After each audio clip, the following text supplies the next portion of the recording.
Talking season has officially arrived. ACC Media Days begin later this week from Charlotte. That means football season is right around the corner, and there's some Duke men's basketball news and notes to get caught up on. It's a Monday, Locked On Blue Devils. Hi, everybody. Dick Vitale. Hey, make sure you listen, man, to Locked On Blue Devils with J.J. Jackson. He's awesome, baby.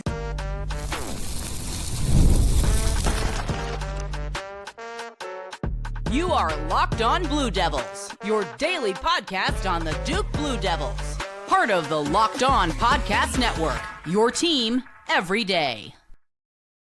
Hello, everybody. Welcome into another episode of the Locked On Blue Devils podcast. My name is J.J. Jackson. So great to have you here with us today on Monday, July 21st, 2025. Locked On Blue Devils is your one-stop shop where we discuss everything going on inside the life of Duke athletics. ACC Media Days gets started this week in Charlotte. It signals the start of the college football season. We've seen several conferences already knock theirs out, several more going this week, like the ACC as well. So we'll break all of that down with Josh Cox from Duke Football Talk Section 17 podcast.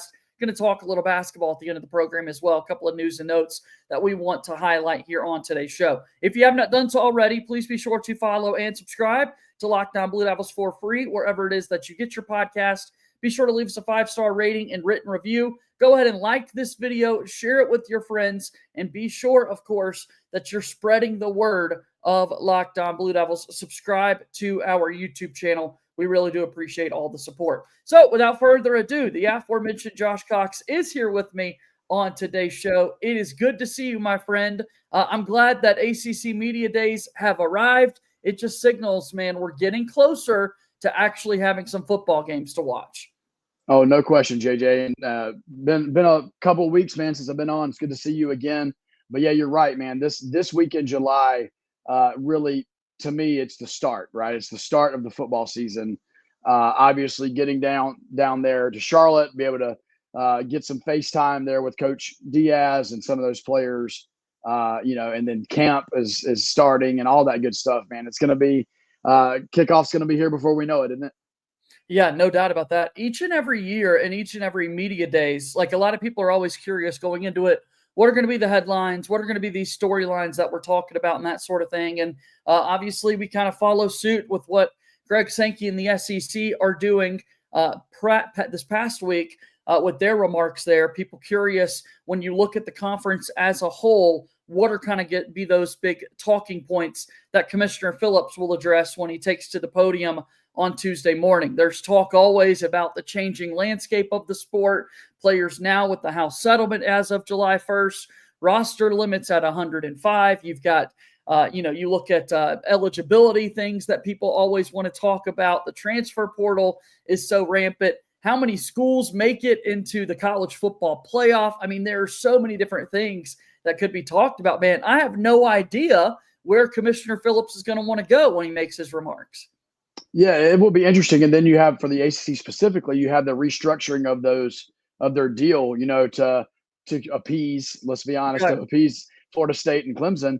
And so that's another thing I think he may be asked about this week. And so, yeah, it will be interesting. There's a lot going on, and there always has been, but I feel like these last probably 2 years, there's just been way more. The sport has just opened up. You didn't even mention the whole transfer portal, potential of will that ever be adjusted? And this one-time transfer thing that they've just that just happened over the last couple of weeks. And so you're right, man. It's a crazy business. It's a crazy time to be a part of it. But at the end of the day, the main attraction is still lacing them up, putting on the pads, putting on the helmet, and going out there and playing some football. And that's, I think, what fans are most looking forward to. Without a doubt. I mean, and obviously when you look at these events, it's a big chance to hear from the head coaches what their vision are. They'll bring student athletes along with them. The ACC has got 4 players per team, which is more than most conferences do. So I like the access that we'll be able to have and getting to visit with some of the Duke guys throughout the season. I know I keep going back to the SEC, but one of the big storylines with the coaches that you want to talk about, there was not a single coaching change in the SEC this year. All 16 schools brought the same head coach to kick off the upcoming season. Whereas you look at the ACC, there's a new man in Wake Forest. There's a new man at Stanford. there's Bill Belichick in Chapel Hill that's going to be walking into this. And that, truthfully, is one of the biggest things that will take place in Charlotte this week. So many people are going to be curious what that's going to look like, what interviews he's going to do, how are his rounds throughout the hotel there, the Hilton in Uptown Charlotte, going to go, and what NFL media might even be there, even though this is very clearly a college football event. Like, I'm really curious to see how that drama all unfolds. Oh yeah, he's definitely the marketable newcomer, to the league, and there's been nothing but but headlines that have come out of Chapel Hill ever since he was hired, and now I believe they just announced they are in fact going to have some sort of an off-season, expose, with Hulu. I know Hard Knocks was trying to get something done, but yeah, it will be very interesting to see how Coach Belichick handles the media. It's going to be interesting to see who he's willing to sit down with. I mean, I would put in a plug that he would sit down with Locked On. That would be my plug. But it will be funny, and I'm sure he's going to give everybody what they want, and that is some sort of salty interaction with somebody, right? He's got to give a one-word answer and a stare at somebody. And so, yeah, definitely we'll look forward to seeing what we get from Bill Belichick this week. Yeah, I mean, if there's one fault of the conference here, Josh, it's just that, you get to Thursday this week, the final day of ACC Media Days, and you'll have Duke, you'll have North Carolina, you'll have NC State, so many of the Triangle area media all on the same day. The easier decision is just to spread this out a little bit so that you can have a little bit more courage. We could lose a lot of things happening there because obviously our focus is going to be following around Manny Diaz as he gets set for year 2 and the Duke football guys. That felt like an easy decision, from a 9,000-foot view to make, is to just spread out those schools and not hold them until the very end. Yeah, I mean, I think it's interesting, though, maybe to counter that, maybe the thought is, hey, Thursday is going to be our biggest media day. We're going to have, there's going to be a lot of people there. And, exactly. And I'm assuming that the ACC falls, far behind the SEC as far as numerically and all the hype of media wise. And so maybe that's just a way of saying, hey, let's capitalize on the fact that we're in Charlotte. I'm surprised they didn't throw Clemson, in there on the same day, right? Now, and throw all the North Carolina teams and Clemson in there on the same day. But anyway, it will be interesting. I am selfishly excited about the fact that the Section 17 crew will be there Thursday to follow Duke, but also Residual we'll have a little. Yeah, we'll see Belichick. So for sure. No doubt about that. All right. Well, I want to talk a little bit more about the Duke angle specifically. So we'll go ahead and do that after we take our first break here on today's episode of Locked On Blue Devils.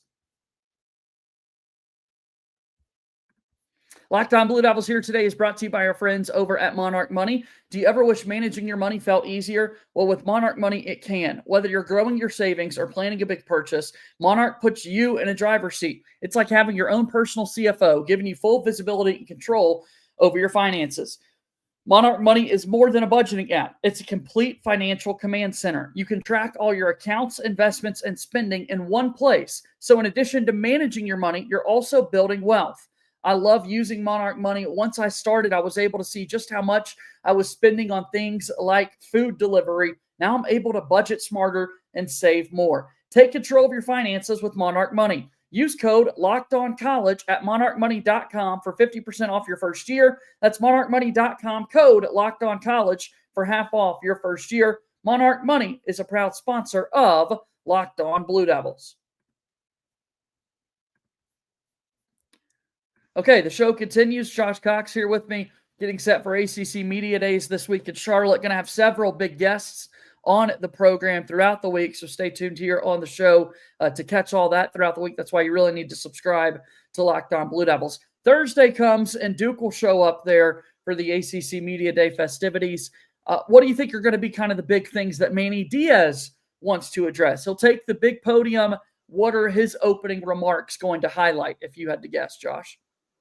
Well, yeah, it will be interesting to see what he brings to the table or what he is asked. I'm assuming he's going to get asked, a quarterback question. I mean, obviously it's radically different than last year. Last year was, what's going on in the quarterback room. Now it's details around Darian Mensah. I think that's going to be something that he'll be talking about. But I do think it's also for him, it's year two at the helm of this Duke program. It's only losing one assistant coach this offseason in Willie Simmons to be a head coach, not in like firing him or letting him go. It's like he got a promotion, he got a head coaching job. And I think that's going to be interesting. It's going to be interesting to hear him talk through, now in a second season, making sure that the culture and the philosophy and all the stuff, right, is it, is he more prepared in year two, obviously, than he was in year one, right? I think that's going to be big. And then I would be very interested, some of the big picture things that you mentioned about Commissioner Phillips. I know that Coach Diaz has thoughts on a lot of those things. And I think it would be interesting to hear from the head coach's perspective, especially a guy like Manny Diaz at a place like Duke. What are his thoughts on, the house settlement? What are his thoughts on transfer portal moving forward? What are his thoughts on all of these things? Because, Duke's a unique place. It's a unique place to lead in those environments. It's not UNC, it's not Florida State, it's not Clemson, Virginia. They're different place. And so I would love to hear his thoughts on it. I know he is a big player first guy, but I think also there's some logic behind, like there's got to be some more structure put in place. And personally, that's now when I get a chance to speak to him on Thursday, that's something I'll probably at least ask if he doesn't address it.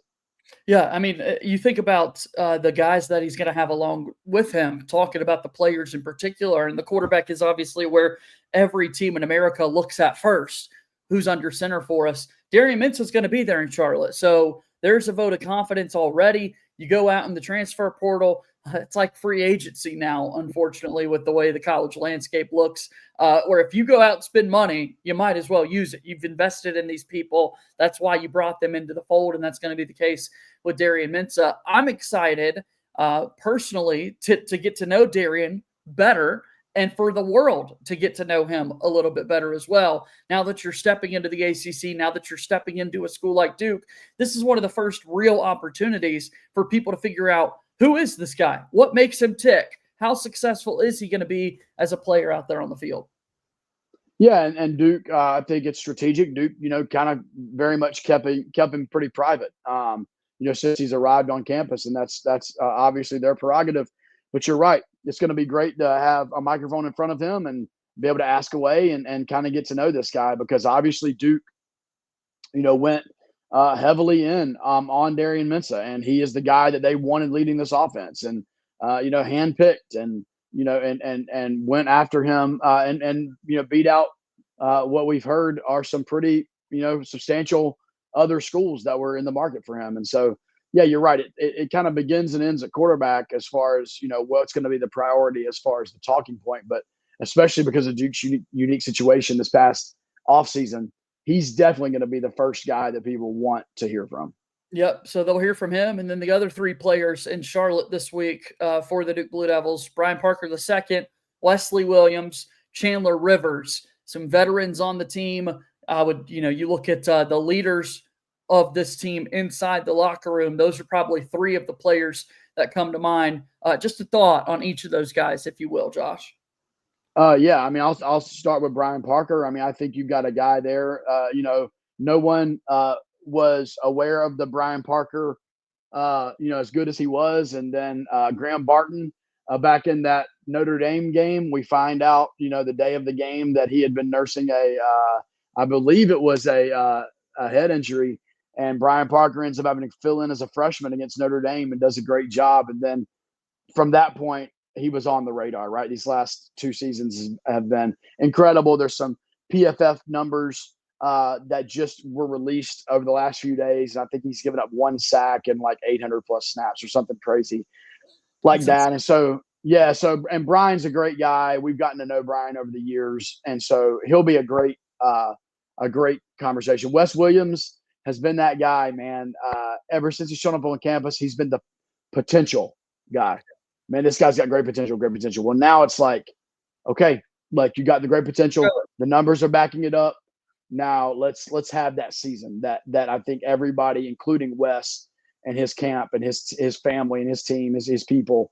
I believe this is the year that Wes is like, okay, I've shown over the last 3 seasons the progress, and now I'm going to put it all together. So I'm looking forward to that. And then, look, man, we could take the rest of the podcast to talk about Chandler Rivers. I mean, this is a kid who, started since basically day one coming into the program. His first season, he was, we could tell it. We were at spring ball that year. That was our first year being able to go to practices, and we're like, Zero right there at cornerback is going to see the field. And then not only did he see the field, but he was a contributor as a true freshman. And then to see him stick with Duke, to understand the behind the scenes of Chandler Rivers having, as some of these other guys did too. I'm not just singling Chandler out, but Chandler specifically having, the access to go to a number of different places over the last 2 seasons. Honestly, to probably make more money over these last 2 seasons than what he's going to make. But for him to value the Duke brand, for him to value the education, for him to value the degree at Duke, and for him to come back for his senior year, I mean, he's getting all the preseason hype and praise, as he rightfully should. And so I think this should be the year of appreciation, right, from Duke fans for Chandler Rivers. All right, it's going to be an awesome week in Charlotte where we're going to hear a whole lot about the Duke football team ahead of the 2025 season. And again, Locked On will be there live to bring you all of the coverage. We're due for one final timeout here on the show. When we come back, I want to talk a little bit of basketball. In the Brotherhood, a former Duke alum, a former Duke assistant coach, got the call. A new head coach joins the ranks for this Duke basketball family, and some other things to highlight on this episode of Locked On Blue Devils.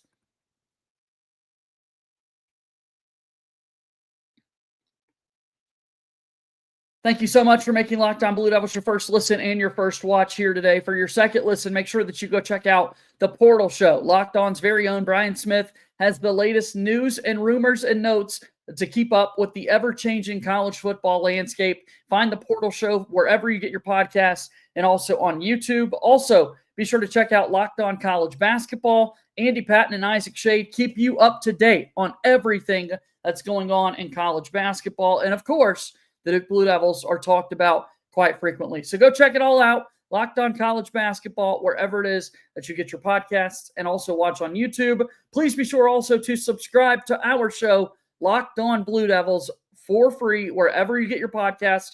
Also subscribe on YouTube. Leave us a 5-star rating and written review, particularly there on the Apple Podcast platform. All right, Josh is here with me still, wrapping up today's show. Do want to talk a little basketball before we get out of here, and I teased it going to break. But Nolan Smith, an absolute fan favorite over the years, a guy that has promoted his love for Duke through and through and through, from a player to being on Coach K's staff, goes to Louisville. He's been at Memphis with Penny Hardaway the last few seasons.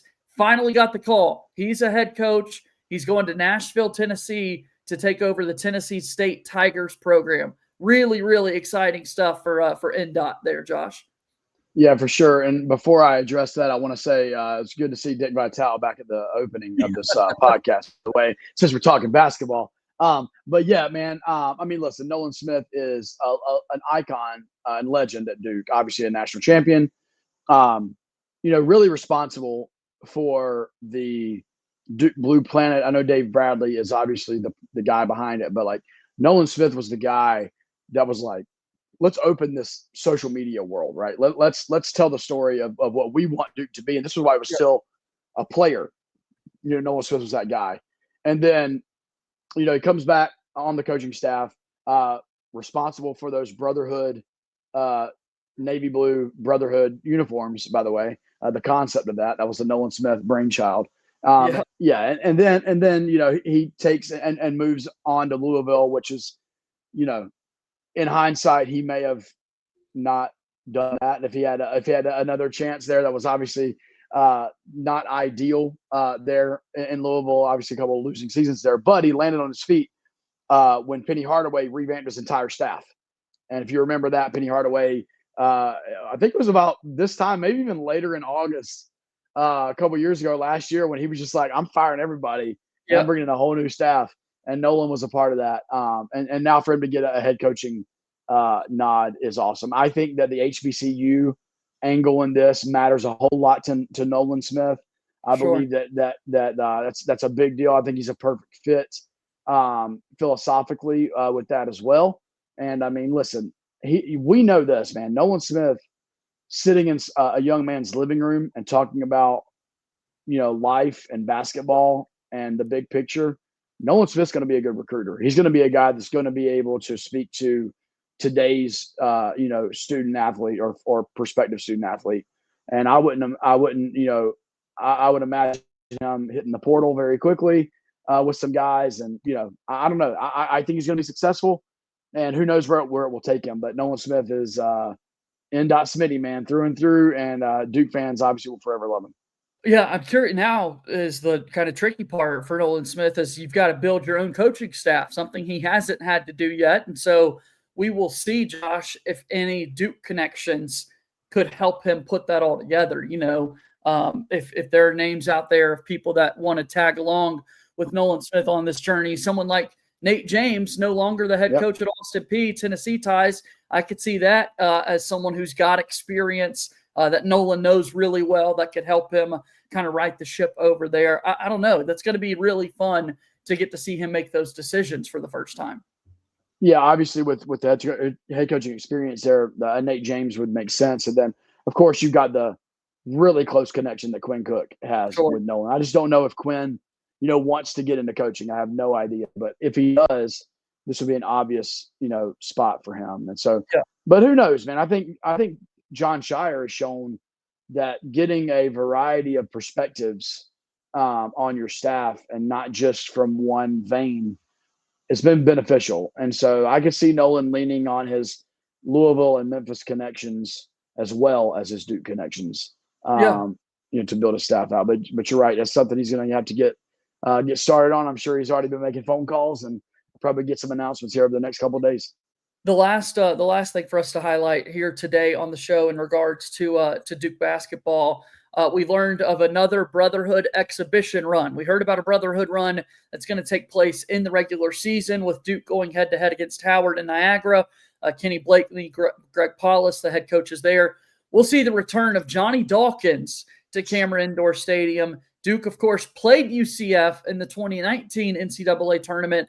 Now they'll play an exhibition game against UCF. Oh, man. I mean, it's about time. It's about time to get Johnny Dawkins back in Cameron. I mean, legend. I have a personal connection there. Johnny was a neighbor of mine when I was growing up, so know his family well. In fact, I mean, thinking back to that game in 2019, which was a gut-wrenching win for Duke, Aubrey Dawkins missed the tap-in layup that would have given him the game. And listen, man, I've known Aubrey since he was born. So, that's going to be really, really awesome to have him back. There's a lot of old school, old heads at Duke that 86, team matters a whole lot. And by the way, to younger Duke fans and to newer Duke fans, that 1986 team, that Johnny Dawkins recruitment was major. I mean, Duke is not what it is today without that. And so being able to bring him back and celebrate him, I mean, obviously that number 24 has been in the rafters for decades now. Long time. And yeah, man, that's going to be really, really, really cool to see. Honestly, I wish it could not just be an exhibition game. I'd love to see, that be a game that Duke figures out a way to schedule in the future anyway. Yeah, no, I'm excited to see it happen and get him back and all the content that's going to be able to be pushed around that. And shout out to Duke these last few years when your program expands as large as it did. We're talking now about Nolan Smith and Tennessee State. There could be a Brotherhood run now in years to come. Tennessee State is involved. I mean, I love that they're able to stay tapped in with former players who have meant so much.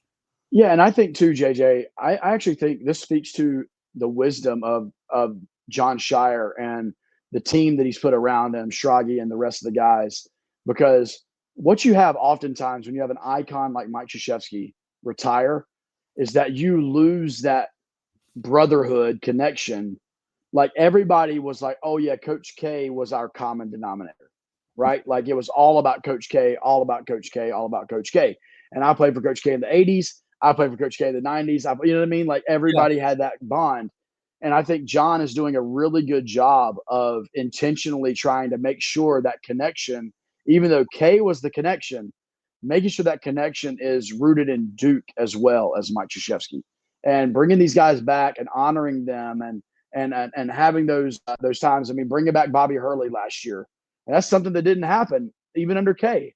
Bringing him back for the exhibition game, bringing Johnny back didn't happen under K. And so I actually give a huge shout out to John for, I think, doing the best he can to keep the generations of the Duke Brotherhood connected. Yeah, I like in John Shire's remarks of making the announcement, the video that Duke released, he called Johnny Dawkins truly one of the pillars of Duke basketball. And I think that is so strong. And then John Shire made the connection that his first 2 years as a player, Johnny Dawkins was the associate head coach for Duke, for Coach K. So he had a chance to play for him for a couple of seasons. So that's really exciting. Josh, we started today's show. You got one more thought? Are we not gonna mention we're not gonna mention Con Knipple winning the Look, this is what I was gonna say. We started today's show talking Charlotte. We'll end the show talking Charlotte because Jordan Mann would have it out for us if we didn't recognize the Summer League champion Charlotte Hornets with Con Knipple and Sion James. 6-0, man. Headband Con took care of business. Hit the that really 21 points surprised in me the when final. Con put the headband on, man. So I saw it was because of he had some sort of injury on his forehead or something. So I saw a little clip where he was like, "I hate this thing," but yeah. So 21 points. He hits the dagger. They were up one with 30-some seconds left, right around 30 seconds left in the game. Hits the three. Yep. Listen, hot take, JJ. Scalding hot take. I'm ready. There is a chance that 2 to 3 years from now that this was not just the Cooper flag draft. There's a chance from the Duke perspective that Con Knipple is talked about, that there's not a gap. And I'm not taking anything away from Cooper Flag. Right. I think he's got incredible potential. Obviously, he's in a great situation in Dallas. But man, if Con continues the upward trajectory that we've seen over the last 24 months, 12 months even, sky's the limit. And man, I tell you what, if he is a catalyst in turning around that Charlotte Hornets organization, I mean, that's enough right there. Anybody that's able to turn that thing around, right, that train wreck, needs some major cred, man. Yeah, no doubt. Shout out to the Charlotte Hornets. Yeah, we got to dive into that. We got to give more Summer League recaps in the next few days and NBA offseason news and notes, because again, Duke's everywhere. But we had to end there for sure. All right, tell me about everything going on in your world, Josh. How can people follow and support you? Yeah, for sure. Well, football season is ramping up. Section 17 podcast. We'll be recording here in the next couple of weeks, and then once that starts, it's weekly. Man, we're rolling. We got we're ready to go. We're going to do some changes this year to the kind of the structure and how we do it. We've kind of been doing the same thing for probably the last 3 years. We're going to kind of add some different stuff in there, take some things out, put some new things in. But really looking forward to that. You can follow us, and then we got some big announcements coming early in August, and so we won't share what they are, but I can say it's going to come with some major announcements, some giveaways surrounding all of it as well. So, yeah, man, looking forward to it. Awesome. I'll see you in Charlotte, okay? Yes, sir. Yes, sir. Check social media, guys. You will see the photo for sure, the JJ Jackson, Josh Cox photo in Charlotte. For sure. Exactly. All right. See you, man. It's Josh Cox joining us here on today's episode of Locked On Blue Devils. That'll do it for our show here today. We will be live in Charlotte at ACC Media Days with all of our friends from Locked On. Really excited to have a lot of Locked On ACC coverage coming your way this week as well. Football season is here, and we're really excited about that. Subscribe to the show. Subscribe to our podcast feed. As always, go Duke. I'll talk to you tomorrow. My name is JJ Jackson. Thank you, and good day.